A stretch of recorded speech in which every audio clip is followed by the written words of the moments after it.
Hey guys, Turbocharge here. I'm back again, and today we're gonna be diving into something particularly interesting that most everyone can like mix up the information all together. So first, I'm gonna be talking about the beginning of the V16 era, and then next we're gonna be moving on to the difference between the V16 and the 16V, because most people can like say, oh, V16 and V16V are the same, which is absolutely a lie. Now, let's start with this. The Bugatti didn't start the V16 engine; they just resurrected it in the modern era. The V16 story begins with Cadillac, not Europe, not hypercars, not speed runs. Back in 1930, Cadillac introduced the Series 452 V16. This was the very first production V16 engine offered to the public.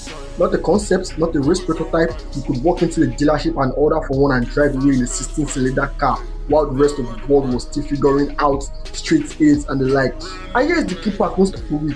Cadillac didn't build the V16 for performance, they built it for smoothness, silence, and authority. The engine was so refined that the vibration was practically non-existent. It wasn't about flexing speed, it was about engineering. It was about flexing engineering supremacy. If you owned a V16 back in the 1930s, you were literally untouchable. Now, shortly after, Mammon followed with the Mammon 16 in the 1931, confirming that the V16 wasn't a fluke. It was a legitimate luxury arms race. Now, Europe still watching from the sidelines. Rolls-Royce flirted with the idea but never put one into production. That was when they brought the, I think it was Rolls-Royce fan from V6, came out with the 9.2 liter V16 engine.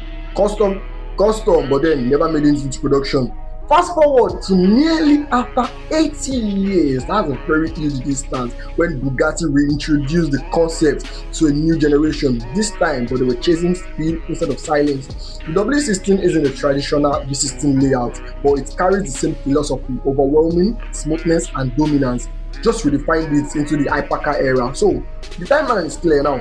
Cadillac introduced the V16 to the public, Mammon reinforced it, and Bugatti modernized it for speed.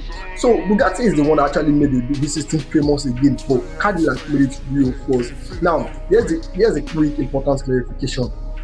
The V16 is not the same thing as the 16V. Most people just like bring these two things together. They are different because they have the same letters and numbers. Doesn't mean it's the same. Now, a V16 refers to the numbers of cylinders. 16 cylinders arranged in V configuration, or W in Bugatti's case. It is about engine size, smoothness, and power delivery. While 16V, on the other hand, is a 16-valve engine, usually 4 cylinders with 4 valves each. Completely different concepts. Completely